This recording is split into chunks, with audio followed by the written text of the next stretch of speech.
All right, well, good morning. Welcome, everybody. I'm Forrest Masters. I'm a professor and interim dean of the Herbert Wertheim College of Engineering, and it's my extreme pleasure to welcome you to a day of celebration. It's been a busy few days. We held our inauguration for our 13th president of the University of Florida, Dr. Ben Sass. Yay.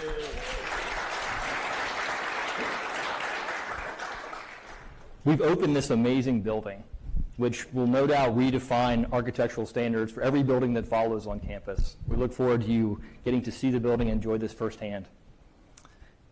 We're also here to celebrate two very important people, two very generous people who've made such a lasting contribution to the university that it won't be remembered for years or decades, but for generations.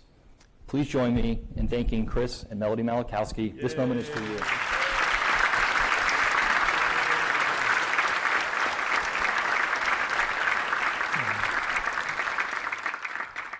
So to honor all involved in this process, we've organized a conversation with our president and the co-founder, president, and CEO of NVidia, whom Harvard Business Review recently recognized as the best performing CEO in the world.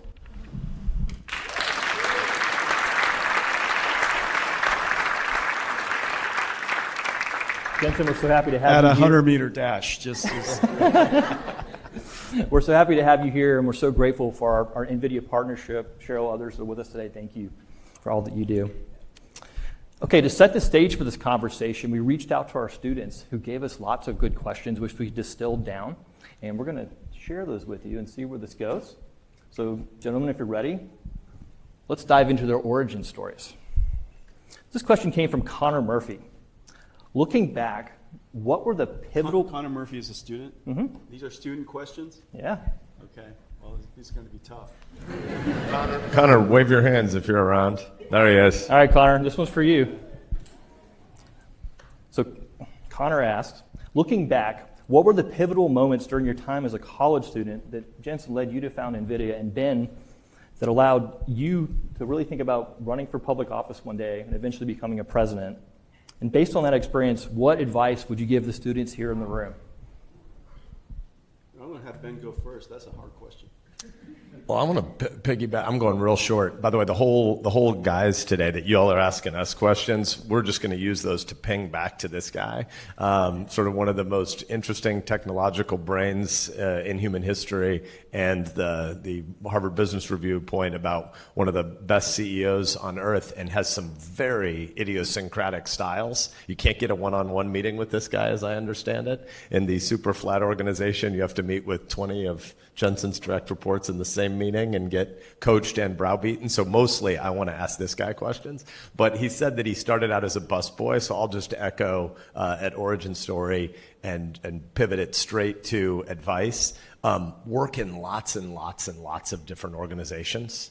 Have yuppie sweatshop experiences from age 22 to 27, 28, and work with lots of different kinds of leaders and different kinds of teams, because lifelong work in any one, not just firm, but any one industry is going to end in our lives. Right? You're ultimately going to have to figure out how to reinvent yourselves at 30, 35, 40, and 45, because the digital revolution software is going to eat the world, and more than software. You're going to end up in an environment where verticals just disappear because we figure out how to automate repetitive functions in ways that humans have never before assumed you wouldn't be able to do one kind of job until the end of time. And so I just sort of lucked out that when I was 22 coming out of college, I didn't really know what I wanted to do, but I thought if I go do sort of BCG, McKinsey type strategy consulting, I'll probably get to have 6 or 8 jobs in the first 2 or 3 years out of undergrad. And so though I'm not a technologist, I got to work in a lot of technology sectors by virtue of doing strategy in organizations and places that were being disrupted. But I'm more interested in his answer. My pivotal moment was when I was 17 years old. I was a sophomore at Oregon State University, and I met Lori. She was an older woman at the time, 19. And my advice is to have a good pickup line. It's a great answer. It's a really pregnant pause right here. Connor, do you want to know the pickup line? What's that? You want to see my homework?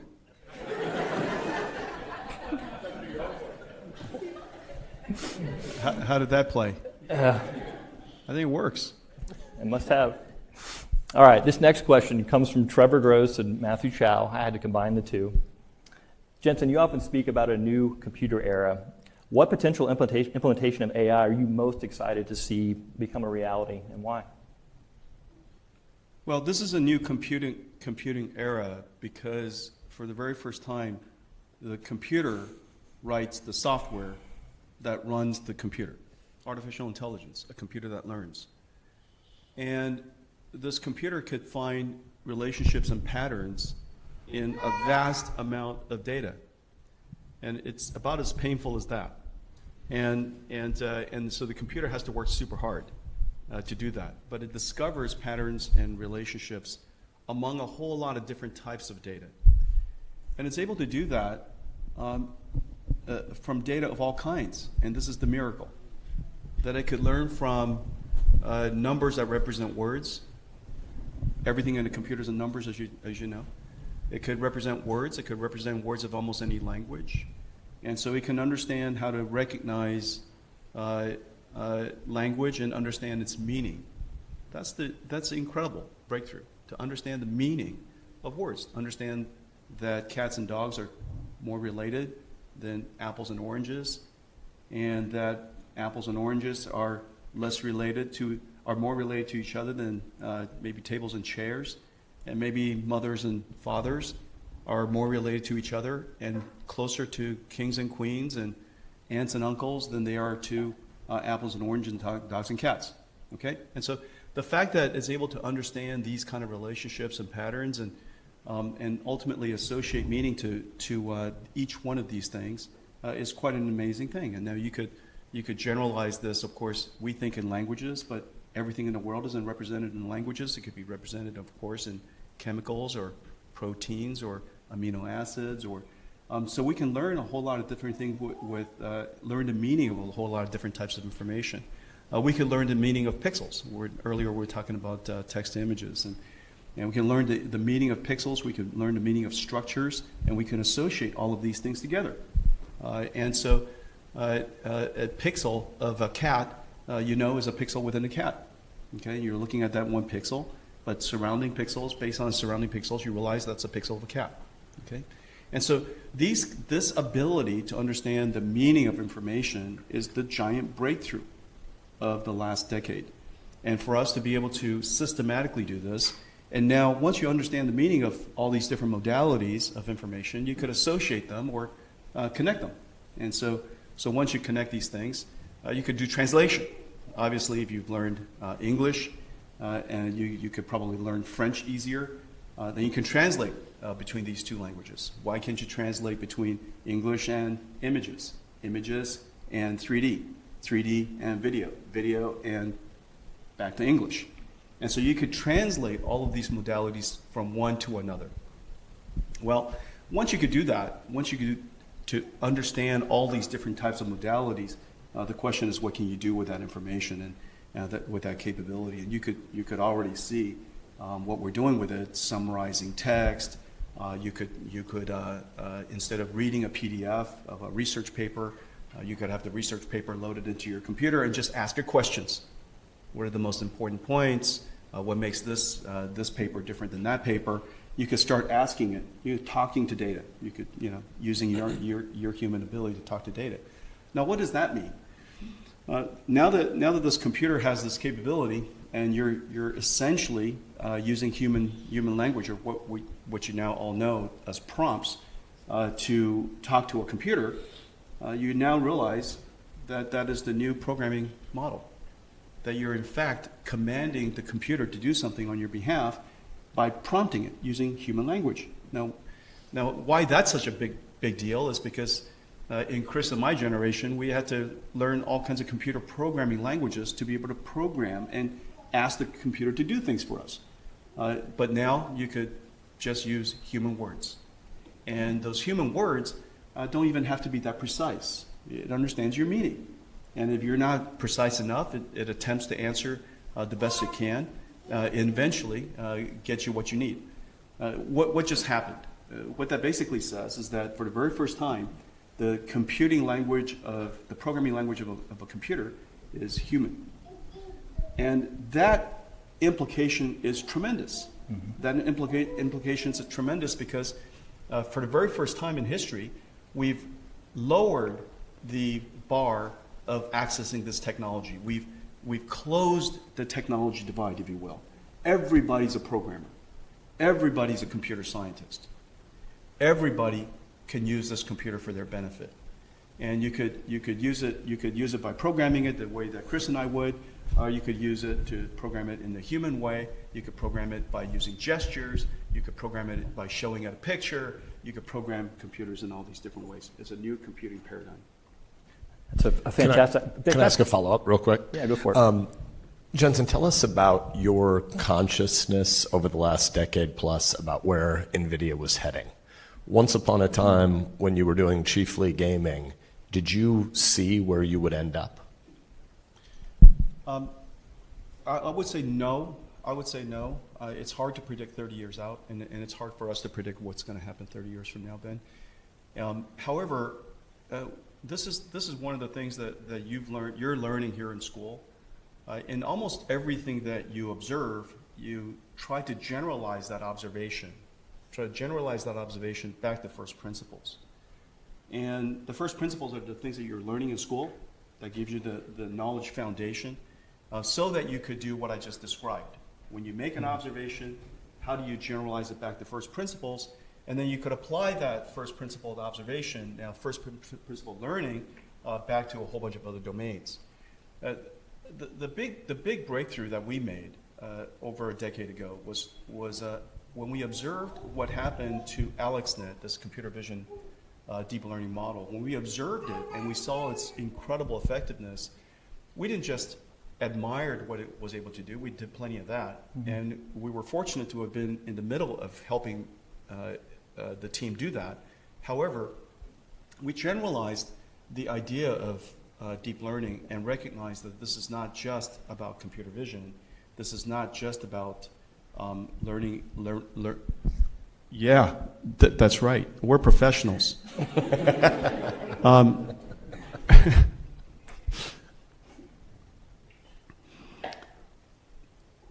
The sound quality is so good in this building. I got to say a few things about the Chris Malachowski building. The sound quality, the light quality is so fantastic in here. This is going to be a great place to be a student. Yes and amen. Yeah. And welcome to the NVIDIA auditorium. Welcome to the NVIDIA auditorium. Let me just put a plug in there for us. Okay. And so we observed that from first principles, what was happening was that there's this algorithm that is able to learn relationships and patterns from a very large amount of data. And because it's based on this technology called deep learning, where each one of the layers, that's why it's so deep, each one of the layers could be trained individually. And in such a way that you could make this model as big as you like, meaning you could make the software as big as you like. Mm-hmm. And the bigger you make it, it could learn more things, but it needs more data. And the flip side of saying that is you could learn the relationship, you could learn the representation, how to describe data of an enormous amount of data, no matter how big, so that you could create a large model, you create a large computer, go learn it, so on and so forth. So we learned we imagined the extensibility of it, we imagined the multimodality of it, probably a decade and a half ago by reasoning it back to first principles. And then we asked ourselves, if this was going to be this effective, what can you apply it to? And then the next question, the observation is, what can't you? You could apply this to learn the laws of physics. You could learn the laws of almost anything. And anything that has a transfer function, anything that has structure, anything that's predictable. Okay, so there are a lot of things in the world that's predictable. There are a lot of things that are not predictable, but probabilistically inferable. So there are a lot of these type of problems, and we came to the conclusion that this could be quite useful. And then we then projected forward, which is if this was going to be the way that computer software was going to be done, and we can apply it to all these different industries, how would we design the chip, the system, the interconnects, the data center, the software programming model? What algorithms would we invent? What are the different applications we should go cultivate and start to evangelize? How should we apply it ourselves to use it to revolutionize our own work? So we just asked a ton of questions after that. And so I just demonstrated to you the learning process. You just observe something that's quite impressive. You ask yourself from first principles, why was it effective? And you distilled it down to generalized knowledge that you can then project forward and say, ask a whole bunch of questions after that. What is the implication of this? What's the implication of that? And we had the good fortune to not only have been there at the center of it, observing the incredible capabilities, but also taking actions. And at this point, tens of thousands of engineers have been working on this for almost a decade and a half. We've invested, probably at this point close to $100 billion in doing this, and put us in a situation to completely revolutionize computing as we know it. So Ben, following up on probably the last two answers that were given, it's fascinating if you look at our hiring practices and who we bring in. I noticed about 5 or 6 years ago, we would hire new faculty, and we'd have to figure out which department they would go in, right? And my most recent hire wasn't an engineer, wasn't a computer scientist. She's a social anthropologist that studies the responsible use of AI. And so these technologies are democratizing the use of this. It's exactly to your point, programming in human languages. So thinking about all this evolution that we're seeing in higher education, thinking about what UF does next, what thoughts does that spur for you? Yeah, great question. So first of all, for those of you who don't know Forrest's background, running the engineering school for us right now, but one of the nation's foremost experts on hurricanes. And so just thinking about Jensen talking about math eating the world, this is a subset of engineering having swallowed so many different disciplines. MIT has a weird structure, right? Almost every school in America has an org chart that looks like a pyramid. You have a small number of senior professors, and then you have more junior professors and postdocs, then you have grad students, and the pyramid gets wider and wider with undergrads. At MIT, you have this reverse pyramid where there are a lot more grad students than there are undergrads. And if you think about the history of engineering historically, you had mechanical and chemical and physical, but electrical ultimately spawned computer science, spawns data sciences, and now has started to move sideways and swallow all these other fields that seemed like they were nothing to do with engineering. And so to Forrest's point, Jason Kelly was here on campus with us yesterday, the founder of Ginkgo Bio, and a synthetic biology company that basically spun off out of the engineering department at MIT, where you think about programmable DNA. And you think about zeros and ones is historic computer code, and what's happening in synthetic bio is you've got 2 to the 4th power in every little slot. Instead of just a 1 or a 0, you've got all the building block letters of genetics showing up there. And I think that many of these disciplinary boundaries that we think in terms of are ultimately going to collapse under the weight of big data sets. And I've gotten in trouble in the past for sort of speculating on this in public. I wasn't saying anything about the organizational plans at the University of Florida in 4 months or 4 years, but I just said we have 199 academic departments. We have 199 academic units at this institution. If you founded a university today, would you start with 199 disciplines? Obviously not, because some of the most interesting stuff is at the boundary blurring among a lot of these disciplines. And so one of the things we aspire to do at the University of Florida, again, setting aside org chart questions, just at the level of how do you hire great talent, big brains, and how do you do it really fast? You start with questions that are around some of these problems and riddles and use cases that we want to tackle, and having NVIDIA's investment and the Malachowski's investment in getting us Hypergator puts us on the map in a pretty interesting way, that if you've got a big brain and you've got a big problem, you have a big riddle, we want you to come here and recruit a team, and we know we need to allow a lot of those team leads to bring in the diversity of disciplinary talent that Forrest is talking about. And so we no longer want to recruit in a just department by department basis that will post a job opening in August and candidates will apply by January, and you bring people for job talks in May or March. You make an offer in April, they decide in May, and they come the next August. We don't want a 12-month academic hiring cycle. We want something that moves from months to weeks. So this next question, I'm going to jump off of Michael Macri. Are you here somewhere? All right. So your question was, what is the most prevalent barrier to the widespread adoption of AI in the education industry? And you asked a really important question about reshoring industry for chip manufacturing. We know that's an issue. We also know workforce development is an issue. But if you did a root cause analysis on the whole thing, what would that come down to? I'm sorry, I got distracted. I just realized I'm in that club too. Tau Beta Pi. Yeah, you must be an engineer. Yes. I'm sorry, what was the question? I will repeat my very memorable question. All right, so I jumped off Michael's. I was distracted by the fact that we're associated. Yeah. So we're talking about barriers to implementation of AI and trying to look beyond the very obvious ones, the need to reshore manufacturing to the U.S. or workforce development issues. I mean, if you did a root cause analysis on what's slowing us down to see wider adoption, what would that be? Well, the first question is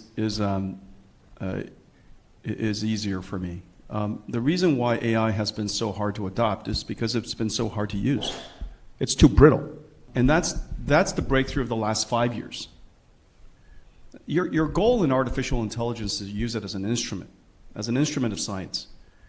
Whereas Maxwell's equation helps us understand why, where fluid dynamics helps us understand why, for a lot of fields of science, we want to ask the question, so what? And so hurricane science is one of them. We largely understand the reason why hurricanes happen. We understand the physics of it. The question is, a lot of the questions are associated with so what? The so what part of it doesn't require you to solve the physics from first principles. We now give you a system that allowed this Malachowski, what is it called? Gatortron? What is this? Hypergator. This hypergator, of course it is. This hypergator gives you an instrument that allows you to ask the question of so what? What's the impact?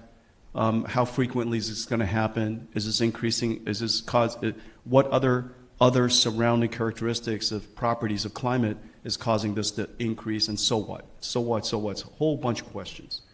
This is one of the most important things in climate science is to understand some of this. Part of it, of course, we understand in climate science that mitigation is important, but increasingly we now realize that, hey, listen, climate change is here. We now have to think about adaptation. And these adaptation questions, a lot of them, are difficult to answer without long-term predictions. And so Hypergator gives you an instrument that allows you to do that.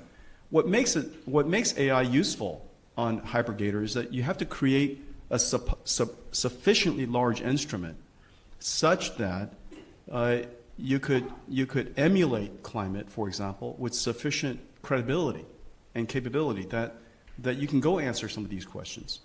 And so AI, for the very first time, is able to, based on some of the things that I said earlier, the groundbreaking work that's already been done, sufficiently multimodality, sufficiently robust for you to easily adapt it. And the proof point, of course, ChatGPT is a really good example. AI is sufficiently robust that 100 million people could use it so easily. And so I think for the very first time, AI is sufficiently robust and useful that you can apply it for the very first. That's, I said where we are right now in AI is like the iPhone moment of AI. And what I meant by that is mobile technology was available before that. Computer technology, modem technology, operating system technology, cloud computing technology was all available. But at some point, it was made sufficiently robust and useful that almost anybody can use it. And so I think this is the time. It has to understand the language of humans, not the language of computer scientists. And so it's useful. With respect to onshoring, the manufacturing of semiconductors is deeply complex, and the supply chain is extraordinary. The mapping out the supply chain will blow minds. And the number of companies that are involved in the semiconductor supply chain that ultimately results in Hypergator, just so you know, Hypergator is built up a whole bunch of these things called GPUs. Now, a lot of any gamers in the room? Does anybody know what NVIDIA builds? NVIDIA, okay, all right, so good. And so you know what a GeForce card looks like, right? And so you have a feeling that that's what a GPU looks like in Hypergator, but it's not. That GPU right there is one chip. Well, Hypergator's GPU has 35,000 components. It weighs 70 pounds. It draws 10,000 amps at 3 gigahertz. It's manufactured like an electric car. It uses robots to manufacture it. Now, how do you manufacture and test a supercomputer? With another supercomputer. And so you need a supercomputer to even know whether it works or not. The chips that come from TSMC represents 8 out of the 35,000 components in it. This is the single most complex computer the world's ever made. And so the supply chain for that is insanely complex. Just about every American company is involved. Just about every single American company is involved. Every single assembly and packaging and electronics testing company in Asia are involved. In order to onshore all of that will probably take, my estimates, at least a couple of decades. And but if it's going to take at least a couple of decades, the answer, of course, is let's get going as soon as we can. That's the right answer. But it's still going to take a couple of decades. And this goes to kind of in the background of that question goes into a high level question that is consuming a lot of our country today, which is do we think about de-risking or decoupling? And if you de-risk too aggressively, you decouple. And so you have to as in life there are complicated systems. You have to do it in moderation, thoughtfully and moderately. Can I name 3 paths from here, and then you lead us for us? But I think there are at least 3 really interesting things. One, there's the sociology of learning, and what do you do with the out and back of deliberating versus acting are different things. Learning theory versus the practical application of going and doing a job, they're different things. And we have had an experience for most of human history where you either didn't need a lot of higher education to go do your work, you're a hunter-gatherer, or you're doing sort of subsistence farming. Higher education is training for a job, but we've always assumed that you go do something like this for 4 years, and then you go out into life and you'll be able to do that forever. The pace and the cycles of iterating are going to get a lot tighter and faster. And so people are going to need higher education many more times in life.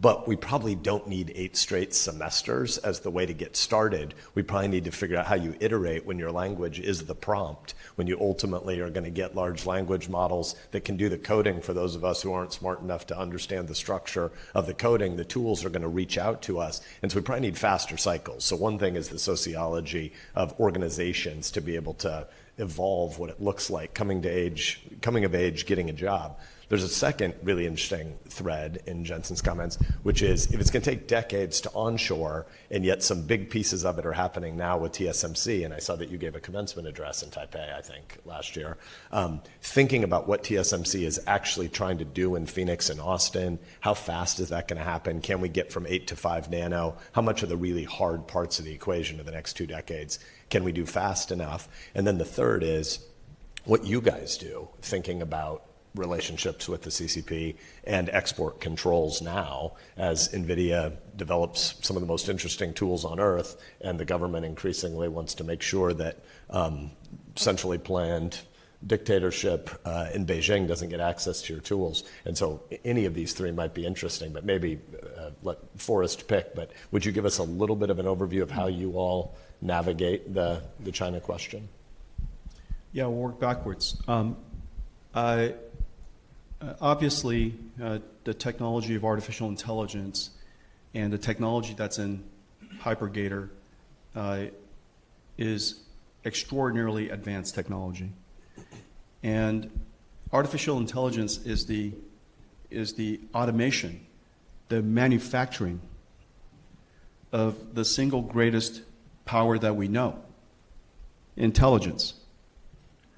For the very first time, just as in the beginning of the Industrial Revolution, you move water into this building, you apply fire to it, and what comes out of it is this invisible thing. And this invisible thing is transmitted hundreds of miles away that we now call electricity. What crazy building would you build to put water into it, which then turns into steam through fire, translates this thing, transforms this thing into an invisible power we call electricity? Well, we have a new type of thing.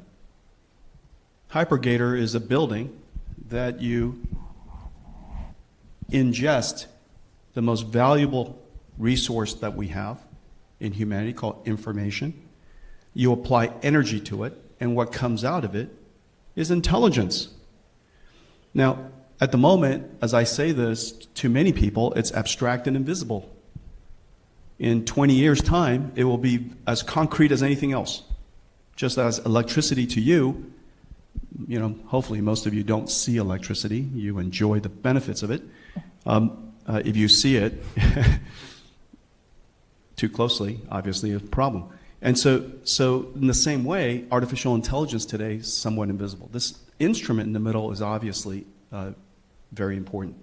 It has multiple use. This is a multi-use technology. It has on the one hand, able to help us understand climate change, help us discover new drugs to save lives, help us with, on the one hand, potentially generate more deep fake news and deep fake information, but on the other hand, help us reason about what is fake news.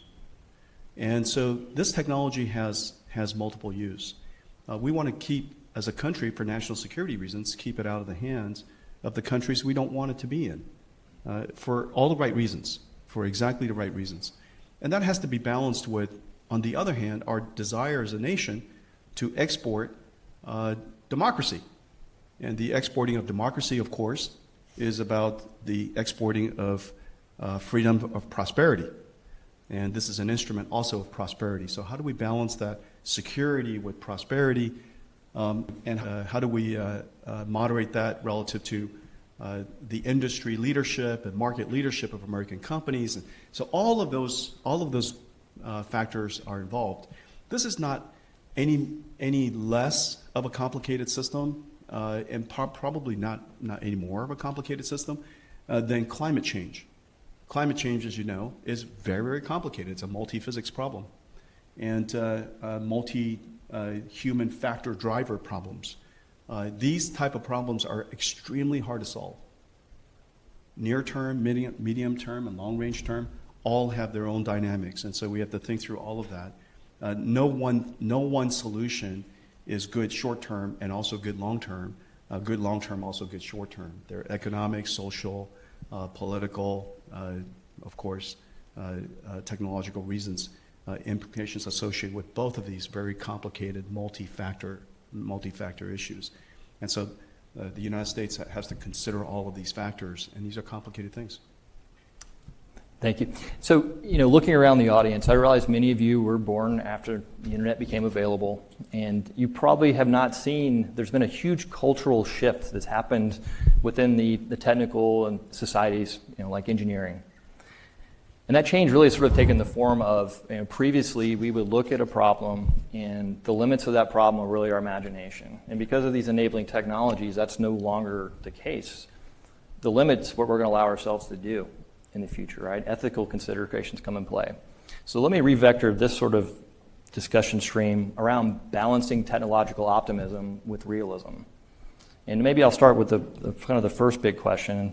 So Jeff Hinton, who I would assume you know, and for those of you that don't, it's called the godfather of artificial intelligence.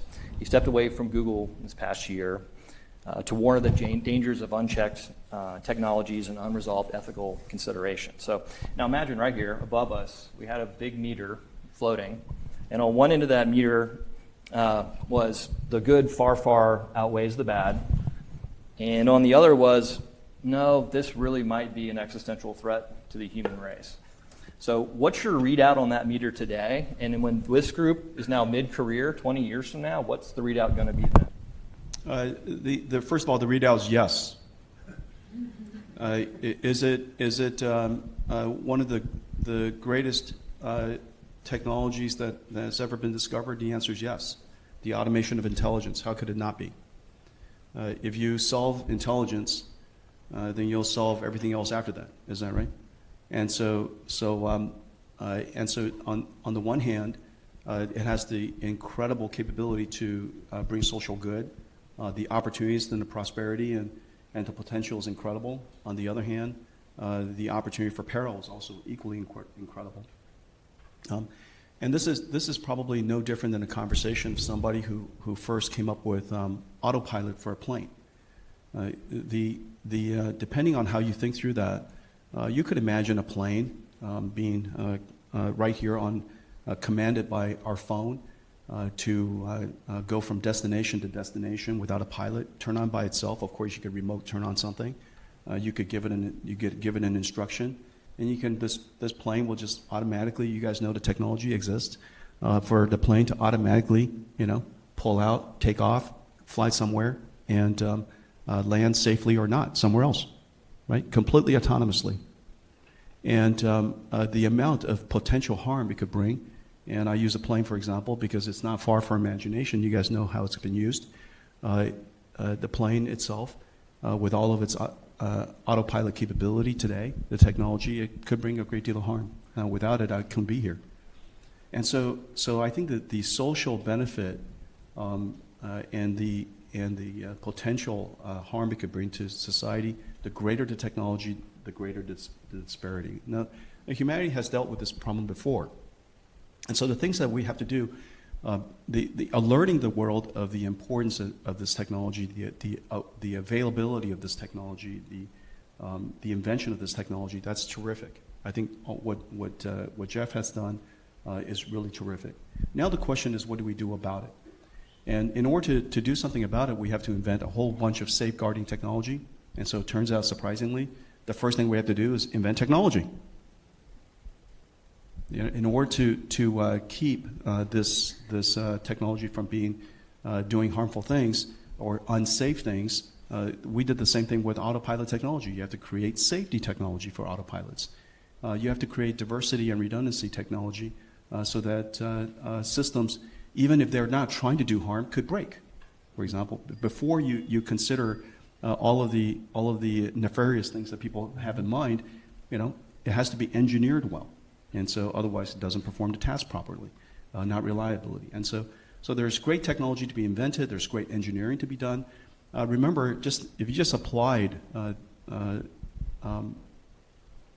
flight aviation to this problem, everything from technology to the engineering, to the maintenance, to the operations, to the safeguarding policies, regulations, all associated with the FAA so that we could travel safely, and all the way to how passengers are able to use this airplane. Everything along that entire spectrum you could apply to artificial intelligence. And so you could do this in the FAA, you could do this in the FDA, you could do this in NHTSA, you could do this in just about every single regulation. And so what is the generalized idea? The generalized idea here is that, back to first principles, anything that has autonomous capability should have technology, engineering, methodology, operations, regulation, social norms, et cetera, that are supporting it. This is no different than any other automation technology. And so we have to go design that. We have to take that seriously. Before we fantasize about all of the science fiction potentials of it, there are many things that we could do about it. And so we just have to be, on the one hand, we talk about it and all of the potential harm, but don't be so distracted by that we don't do the hard work. Does that make sense? Yes. Don't be so distracted by that we ignore the near-term harm that it could bring. The near-term harm of the potentiality of what I just described with a autopilot plane is that just plane didn't work properly. It fell out of the sky.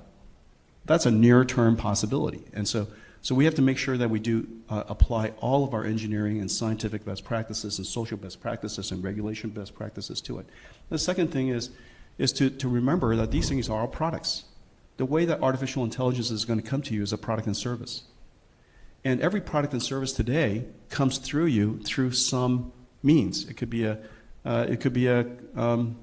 transportation product. It could be something that's related to healthcare. And each one of these industries, it could be a tax consultant. It could be a legal consultant. They all have their industries. They all have regulations.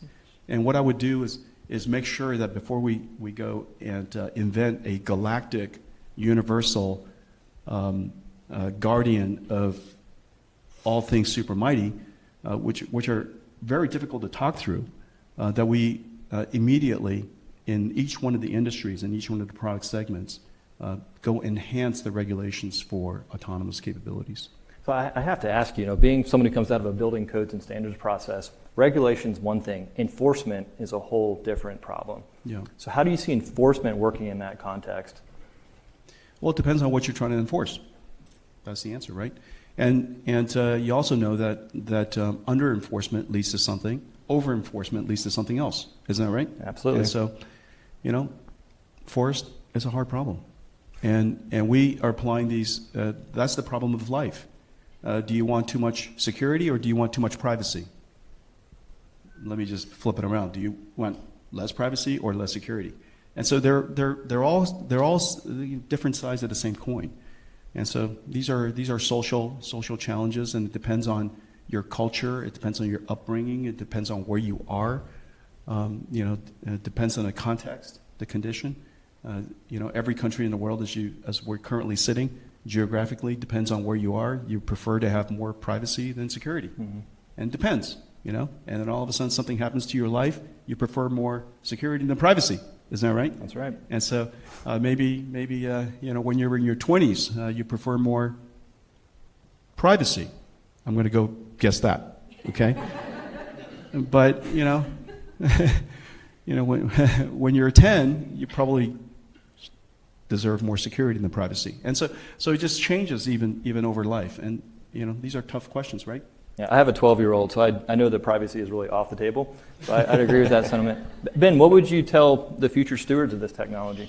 Yeah, so I really appreciate, Jensen, something you said at the beginning there about how people frame the question often in pop culture, is the new technology going to bring heaven or is the new technology going to bring hell? And the right answer is yes, right? It's both. Because these tools are so super powerful, I think it's useful to have kind of a 2x2 of individual issues versus collective or communal issues, and then optimism versus pessimism. And it isn't landing one place or the other on the dial. It's recognizing that there are observations to be made and work to be done in all four quadrants. And I just want to foot stomp your phrase, social norming, because when we think about the collective action issues, surely there are big social problems that these tools are going to help us advance, in the same way that at a consumer level, we're already the richest people any time and place in human history, and we're about to enter an age of abundance and ubiquity where all sorts of tasks are going to become commodified and near free. So there are benefits, both individually and collectively. There are also big challenges individually and collectively, but those challenges aren't all going to be able to be solved in one-size-fits-all regulatory ways. Some of them are going to have to be solved by new communal habits. I think it's highly likely that 10 or 15 years from now, we will look back at the ubiquity of social media for kids and teens as worse than youth drinking and smoking a century ago. We're going to say that the mental health consequences of allowing ubiquitous sources of information to flow to a 12-year-old brain are probably going to have been a terrible problem. But it's really hard for us to solve that stuff collectively right now until more local communities have the experience of parents or neighborhoods or schools saying, we're not going to do that here. And you have to have the way to use the tool to be able to say, in our little group, this platoon of 100 or 1,000 or 10,000 people, we're going to do this experiment. And one of the big riddles of our moment is technology destroys place. And ultimately, we'll figure out how to solve that problem, but we don't know how to start. The first thing that happens is every place starts to become like every other place. If you think about technology historically, they're usually an augmentation of something that already existed. One way to think about the wheel is it's like a great superpower on your leg. The factory, or the hammer first and the factory later, is like a superpower on your hand. What's happening with artificial intelligence, what's happening with the digital revolution, is that our consciousness no longer has to stay one place. We kind of get to be everywhere, and that's partly great. It's great to be able to watch a lot more games and check a lot more scores, but it's also not very healthy for us to not be rooted at the place where you're breaking bread with somebody. And right now we aren't very good at slowing down the pace of technology, which frees us from place. And I don't think you can fix all that with regulation. We're going to have to fix it with plural communal experiments. So given we have a large crowd of engineers, computer scientists, and data scientists, we got to jump into some technical questions here. So let's start with one. I'm out. And moderator, remember the circumstance. Today is a day of celebration. Well, we're about to... And be mindful of the time. Yeah. And pace your question so that the last question is a happy one. Yes. But we have one question that wants to celebrate analog computing. So let me ask. Like I said, professionals. We're professionals up here. Analog computers, yes. Yes. So this is from Andreas Windelbo. With the emergence of new companies promoting analog computing to enhance neural network processing efficiency, how do you see that impacting the future of AI, and does NVIDIA have any plans to explore this avenue? Analog is going to play a big role in the future of computing. It plays a big role today. You have analog circuitry that connects the computer, which is a digital world, to analog world, which is a continuous world. And so before you could do anything with computers, you have to digitize it from the analog world. And so analog continues to be very important there. We invented some 30 years ago, 40 years ago, DSPs. Because we realized that the sample rate of digital information could be sufficiently high that we could apply signal processing to that. The reason why you need DSPs, digital signal processors, is because it's more programmable, it's more robust, it's more resilient, it's more understandable, it's more predictable. And so the same thing is going to happen here with analog. We're going to try to push artificial intelligence capabilities, things that are more continuous, sensor type information, touch information, taste, vision.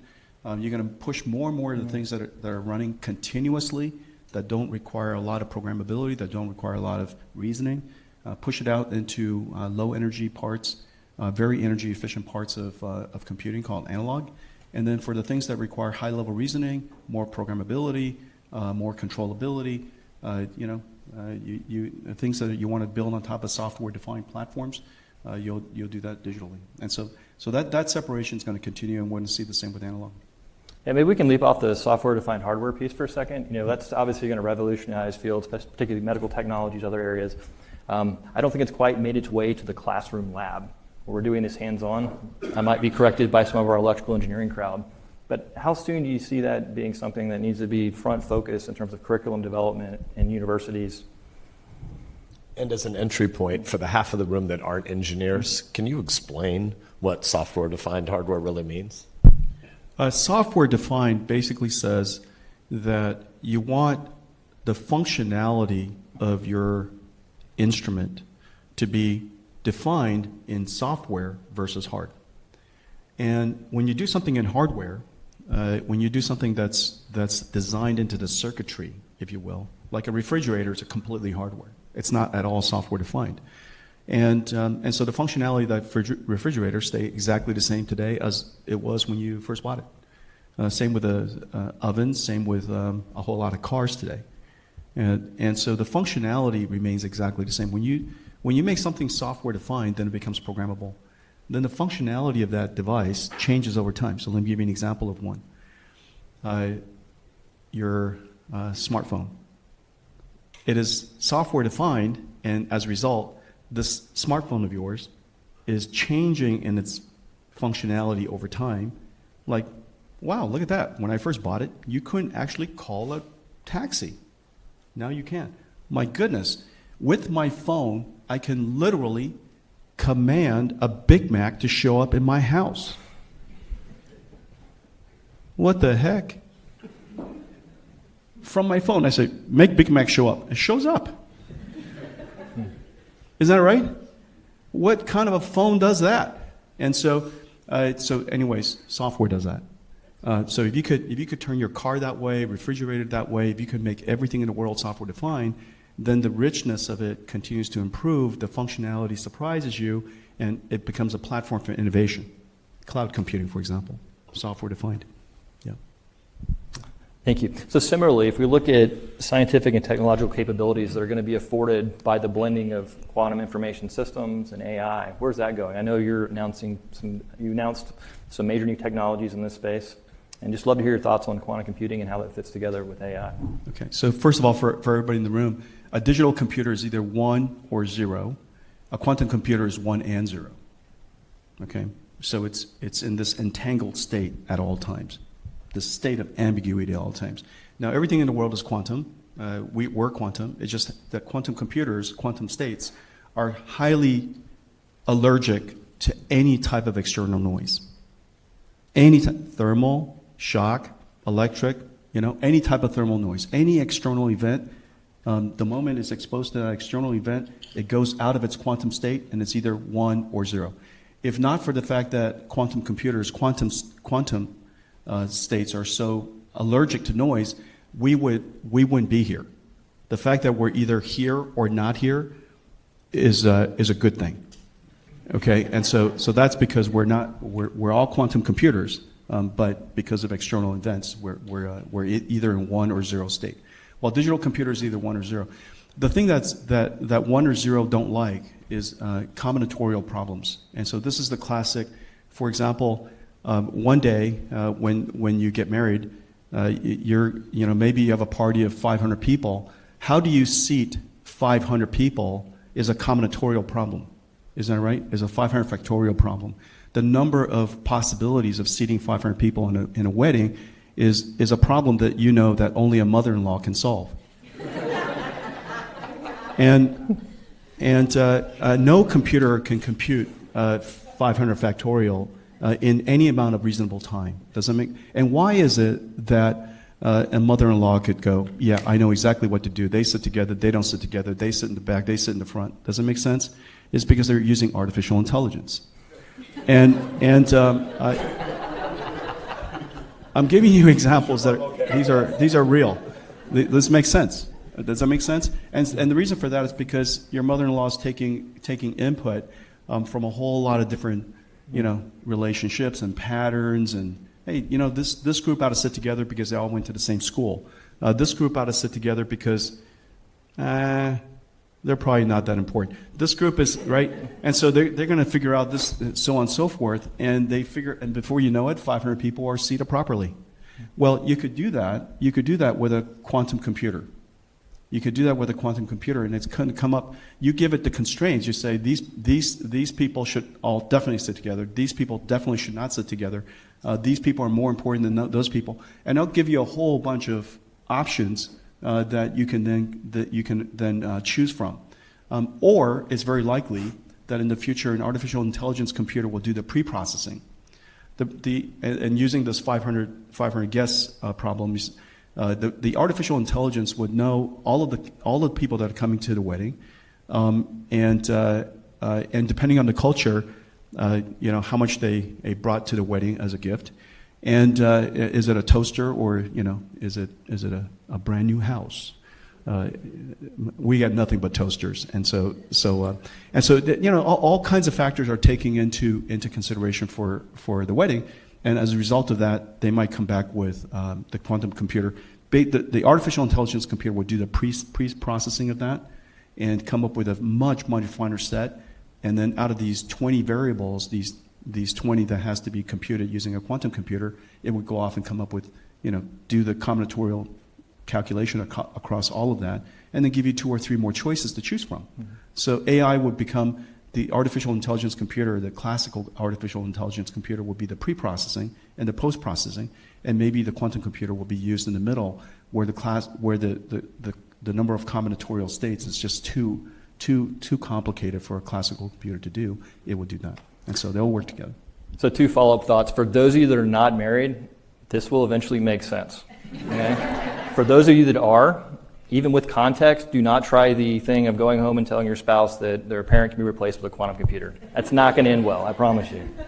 I mean, I've learned a lot today, but I didn't expect to learn that my confusion about my mother-in-law and my confusion about quantum were related problems. That's what we're here for, Ben. All right, for the final question today. So given everything that we've discussed, what's the one actionable step that you'd recommend to this group here that could positively impact the world, based on the things that they've learned here today?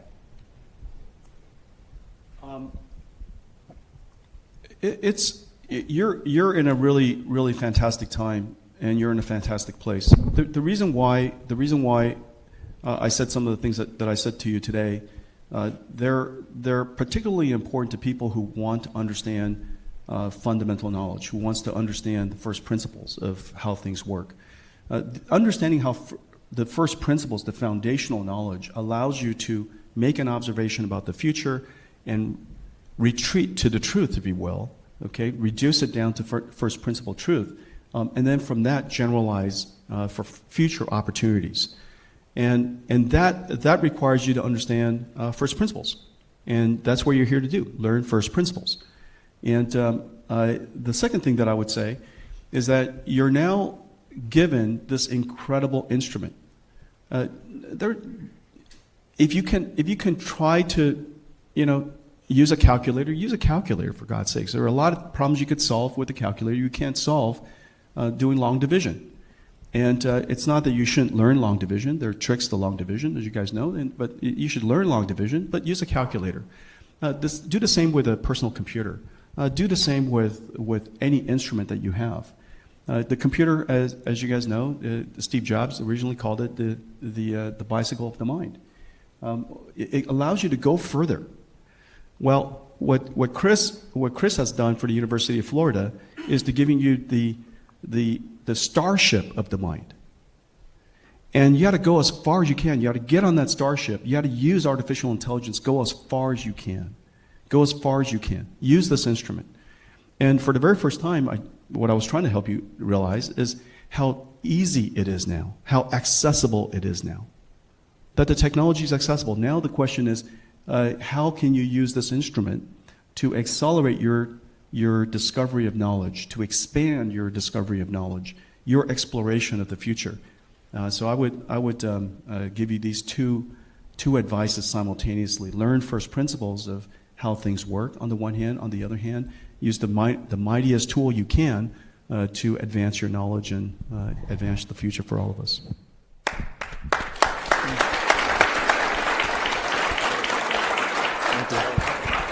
Congratulations to all of you on this wonderful building. It's incredible. I'm one of the first people in the world to come and enjoy the NVIDIA auditorium and the Malachowski Hall. And thanks to Mel and Chris, your incredible generosity, and for all the students, you now have this starship of knowledge discovery called a Hypergator. And we are grateful. And so congratulations to all of you. One more round of applause for Chris and Melody.